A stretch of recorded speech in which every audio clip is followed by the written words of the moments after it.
Sampurasun wargi-wargi Sunda sadayana tepang dangu deui sareng tukang rahul dina ieu channel sim kuring bade neraskeun hanca carita nyegi carios ieu karangan sim kuring pribados.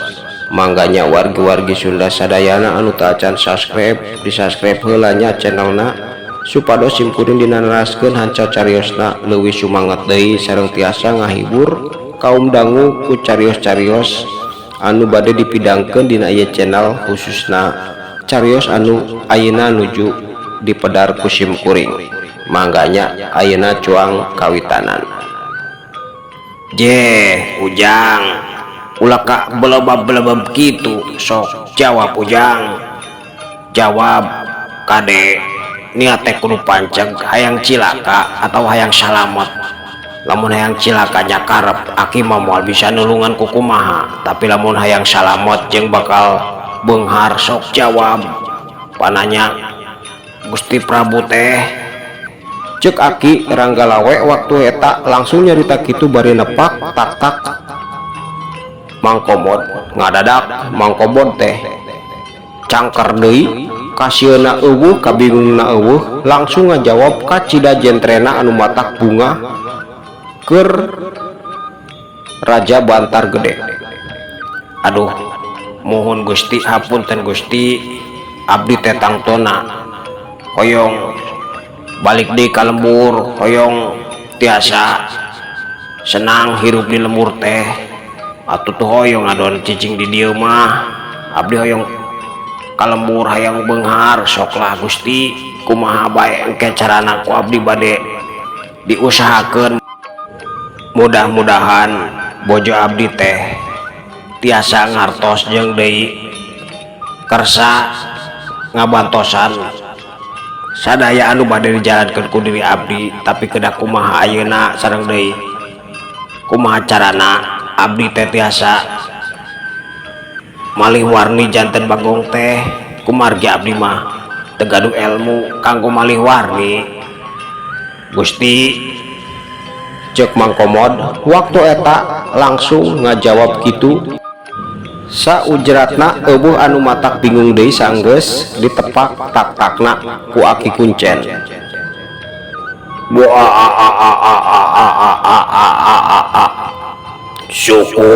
Syukur ari kitu Mang Komod dewekna oge kacida bagjana jeung deui ulah hariwang masalah Andika bakal malih warni tong dipikiran, sabab ku dewek bakal dibere baju.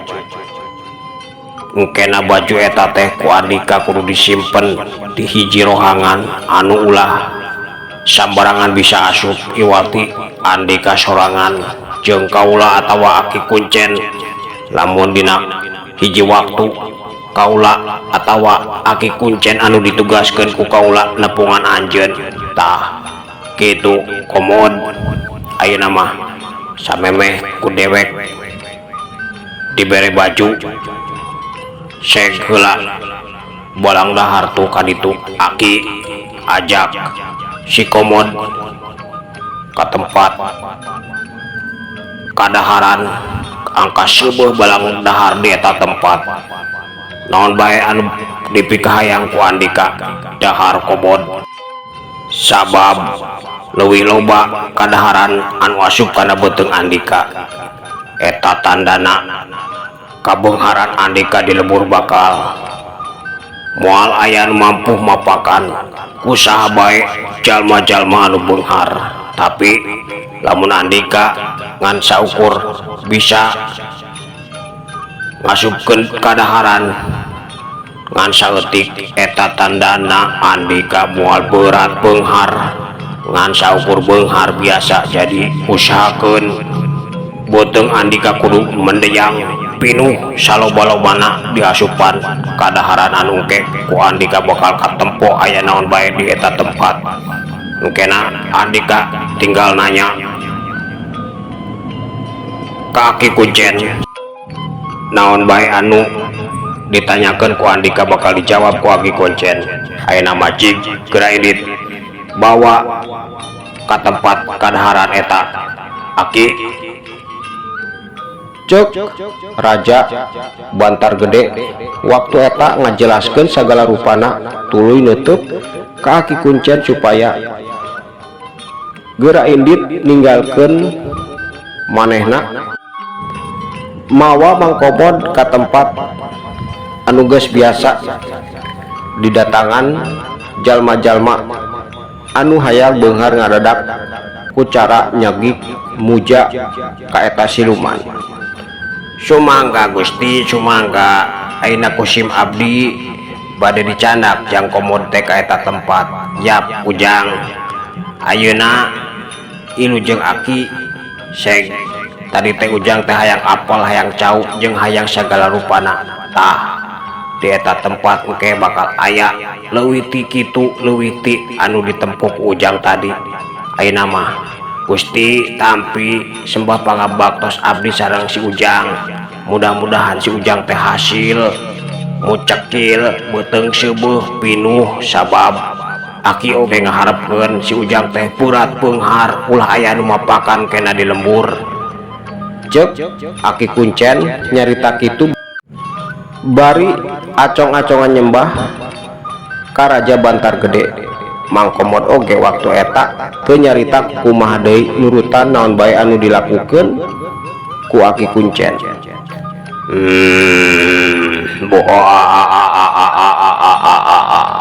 Syukur Aki syukur jeung deui ku kuring ditarima sembah pangabaktos Andika. Jig ayeuna megera bawa si komod ka eta tempat tuduhkeun sagala kadaharan anu ngeunah-ngeunah angka pinuh beuteungna angka puncir beuteungna ulah sampai ngan ngadahar saeutik sabab rugi. Tembal Raja Bantar Gede bari terus-terusan cacala katakan seuri bakat ku bunga. Sanggeus kitu mah Ki Kuncen jeung Mangkomod teh undur ti hareupeun Raja Bantar Gede terus lempang ka tempat anu dituju ku manehna. Mangkomod sanajan panasaran waktu eta teu wani tatanyana naon deui iwalti nuturkeun ka mana bae Ki Kuncen dina waktu eta mawa marehna. Teu lila oge Ki Kuncen teh nepi ka hiji tempat, hiji rohangan anu kacida badagna agreng. Di eta tempat teh pinuh ku buah-buahan lauk sagala aya tinggal ngadahar geus arasak. Aya hayam geus asak dagingna kacida matak pikabitaeun kulantaran bakakak teh kacida gedena lauk kancera lauk tawes jeung sajabana geus arasak tinggal ngadahar. Aduh Aki geuningan ieu tempat mah bener teu salah. Waduh geuning loba kadaharanana Aki namun angku kuring didahar. Cek Mangkomod waktu eta langsung nanya kitu bari matana teh teu cicing muter ka sakabeh kadaharan jeung buah-buahan anu matak pikabitaeun keur dirina. Tangtuna Ujang seg geladaharan ku Ujang sabab tadi oge geus dicaritakeun ku Gusti Prabu Bantar Gede lamun ujang hayang berat beunghar eueuh anu mapakan ujang kudu bisa minuman beteng ujang ku kadaharan anu aya di ieu tempat saloba-lobana lamun bisa mah kabeh dahar biakeun ku ujang lamun sanggup hebat ujang teh bakal berat beunghar bakal cegud moal aya anu sanggup ngelehkeun kakayaan ujang tah sok ayeuna mah ku aki ditempukeun ti ieu tempat tah ayeuna mah sok ujang tong dililakeun deui sabab waktu teh teu loba urang teh kudu kuat balik deui ninggalkeun ieu karaton sabab sanggeus ujang balang dahar nepikeun ka seubeung naon bae anu dipikaresep ku ujang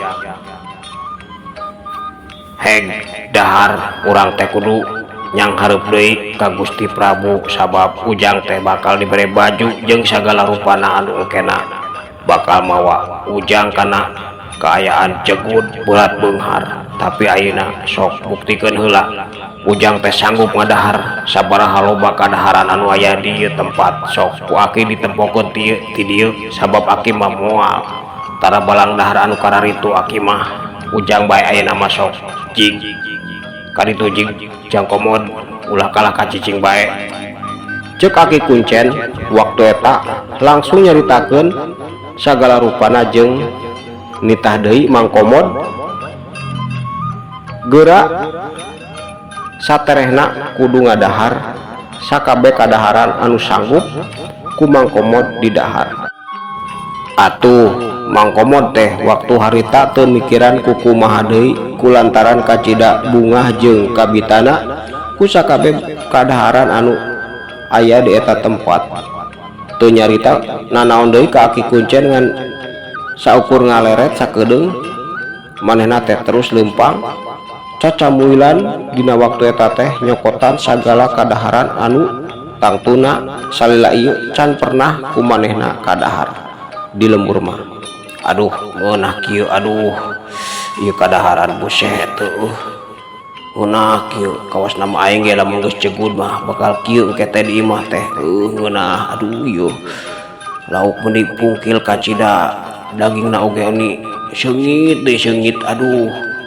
gerentesna bari terus cacamuilan ngadaharan sagala rupa anu aya di eta tempat katempona ku Mang Komod sakabeh kadaharan teh dahareun anu kacida matak kabitana jeung nikmat dirasakeun ku dirina dina waktu eta terus cacamuilan ngasaan sagala rupa hampir beak didahar ku manehna kusabab eueuh kadaharan anu teu matak beuki keur manehna mah tapi sabenerna mah lamun bisa nempo naon anu aya di eta patempatan sabenerna pasti Mang Komod teh moal hayang ngadahar sabab anu didahar ku manehna teh tetep bae kawas anu geus kadahar samemehna nyaeta cacing kalung kacida baradagna lauk oge sabenerna mah ngan saukur tai kebo jeung sakabeh nage bangke-bangke anu geus pilu ku bilatung tapi kulantaran Mang Komod mah nempona kadaharan anu aralus waktu eta teu mikiran ku kumaha deui salianti ngabeakeun kadaharan bangke-bangke anu uyek-uyekan bilatungna baradag dina sungutna oge tingkar lecrot ngaluarkeun getih jeung sagala rupa anu matak gila keur jalma-jalma waras mah harita Aki Kuncen oge anu nempokeun waktu eta sabenerna mah manehna pepereudeuyan sabab ningali naon sabenerna anu keur didahar ku Mang Komod ngan kulantaran manehna mah tukang mawaan jalma-jalma ka eta tempat tina waktu eta tetep nembongkeun kaayaan anu siga ilu ngarasakeun kanikmat anu keur dirasakeun ku Mang Komod sanggeus sakabehna beak didahar ku Mang Komod Mang Komod teh bari beteungna buru teu mendayang nyampeurkeun ka Aki Kuncen aduh Aki seubuh kacida aduh jeung deui aduh bisa beak sakabehna ieu tandana kuring teh bakal berat beunghar moal aya nu ngelehkeun nya Aki jeung deui aduh meni kacida bageurna Gusti Prabu Bantar Gede teh salianti bakal mantuan kuring supaya berat beunghar di lembur geuningan di ieu tempat oge meuni nyuguhan ku kadaharan jeung bubuahan kacida alus jeung nikmatna karasana ku kuring teh aki ceuk Mang Komod. Waktu harita langsung nyarita kitu bari neutep Aki Kuncen anu nyerengeh bangun ilu bunga barang ngadenge caritaan Mang Komod. Atuh tangtuna Ujang, tangtuna Gusti Prabu Bantar Gede teh bager pisan sabab lamun teu bager mah meureunnan moal ngabantu Ujang supaya berat beunghar engkena di lembur jeung deui Aki bunga pisan sabab Ujang geus sanggup ngabeakeun sakabeh kadaharan anu aya di ieu tempat. Eta tandana Ujang teh bakal jadi jalma beunghar anu teu tanggung moal aya anu sanggup ngahalangan atawa ngelehkeun kabeungharan Ujang. Ayeuna mah yap urang asup deui ka karaton sabab Ujang teh bakal dibahanan baju jeung sajabana jeung deui kudu apal Ujang teh engkena bakal kamana balik jeung sajabana. Cek Aki Kuncen waktu harita ngajelaskeun deui sagala rupana. Atuh Mang Komod teh rada ngahulang barang ngadenge balik-balik gitu. Hah?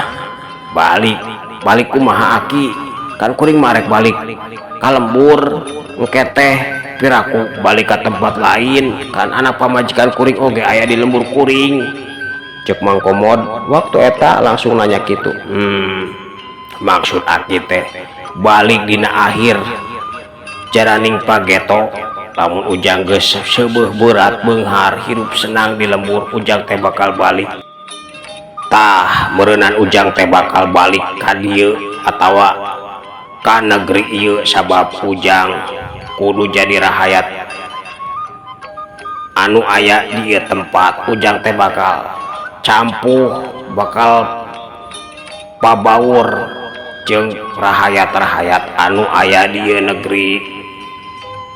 Cek Aki Kuncen waktu eta langsung ngajelaskeun sagala rupana. Atuh Mang Komod teh ngahulang deui bae kulantaran embung manehna kudu cicing di eta tempat mah sanajan endah kacida ngan tetep bae sabab manehna oge apal negeri eta teh negeri siluman. Ujang ulah kala ngahulang. Ayeuna mah Ujang geus teu bisa mundur deui sabab sagala rupana geus dijalankeun ku Ujang. Lamun Ujang mundur tangtuna beunghar moal cilaka heueuh. Ujang teh can ngarasa beunghar kalaka ngajedog di ieu tempat atawa hayang kitu. Ari hayang mah nyasek bae ayeuna ku Aki bakal ditinggalkeun. Cek Aki Kuncen waktu eta langsung ngomong kitu. Atuh Mang Komod teh pemikiran kukumaha deui langsung nyarita ngebrehkeun kahayangna Komod deui saenggeus ditepak deui bae tak-takna ku Aki Kuncen.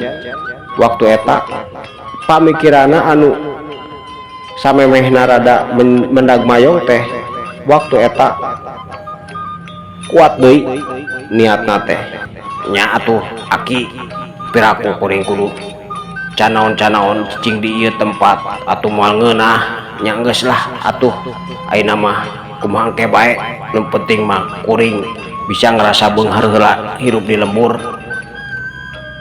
Tembal Mang Komod ngomong kitu matak bunga keur Aki Kuncen. Tah kudu kitu Ujang ayeuna mah yuk urang datang deui ka payuneun Gusti Prabu. Harita sanggeus nyarita kitu mah Aki Kuncen teh leumpang dituturkeun ku Mang Komod asup deui ka karaton nepungan Raja Bantar Gede anu waktu eta masih keneh nungguan jeung deui nutup kana beungeut Mang Komod barang maranehna geus nepi ka hareupeun dirina. Kumaha Komod seubeuh jeung bisa ngabeakeun sakabeh kadaharan anu aya di tempat anu tadi ku Andika jeung Aki Kuncen didatangan komod kumaha. Nah sia teh sanggup ngabeakeun sakabehna atawa henteu? Cek Raja Bantar Gede waktu eta langsung nanya kitu saenggeus Mang Komod jeung Aki Kuncen geus dariuk deui di hareupeun manehna. Nuhun Gusti, hatur nuhun abdi teh parantos wareg kusadaya katuangan anu aya di eta tempat sadayana oge seep ku diri abdi geuningan Gusti teh muni sae pisan bager pisan ka diri abdi. Nah leres Gusti teh bade ngabantos sagala kahoyong diri abdi. Tembal Mang Komod waktu eta langsung nanya kitu. Komod lamun dewek moal ngabantu sagala kahayang Andika keur naon Andika ayeuna di titah itu di titah ieu.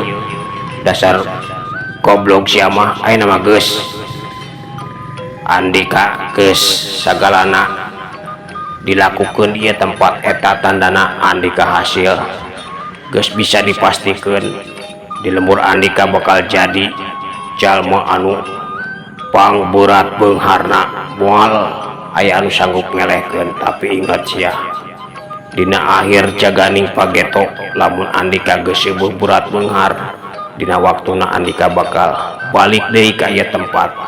Ayeuna masuk leungeun Andika buka ku kaula bakal dibere baju anu ulah sambarangan neundeuna. Sok buka leungeun Andika. Komod buka cek Raja Bantar Gede waktu eta langsung nyarita kitu. Nya Ujang sok bukakeun dua talapak leungeun Ujang teh bakal dipasihan anggean. Gawat Ujang ulah kalakang ulang kitu cek Aki Kuncen bari nepak deui kana tak-tak Mang Komod. Saenggeus ditepak ku Aki Kuncen kawas biasa Mang Komod teh langsung nurut sagala rupana teu galidir teu mikiran naon deui. Dua talapak leungeunna teh dibuka atuh Raja Bantar Gede teh langsung nyolodorkeun leungeun katuhuna. Ngadadak tina leungeun katuhuna teh kaluar cahaya beureum nyembur terus keuna kana dua talapak leungeun Mang Komod. Ngadadak dina leungeun Mang Komod teh aya hiji baju hideung ngalipet ngan karasa bau ku Mang Komod tapi teu wani nyarita waktu eta mah. Tapi irungna teh ungas-ingus sabab bau hangru eta baju teh. Waktosna kabujeng Syekh cag urang kantun dugikeun ka dieu heula cariosna kumahanya kaayaan Mang Komod. Engkena saenggeus sagala rupana kumanehna dilakonan di eta tempat. Jeung deui kumaha kaayaan Mang Kodir anu waktu ayeuna masih keneh pingsan di tempat anu ditinggalkeun ku Aki Kuncen jeung Mang Komod. Cag urang kantun dugikeun ka dieu heula insyaallah kapayuna ku simpuring diteraskeun deui. Sapunya repegat cimpai paturai patupang deui mangga permios.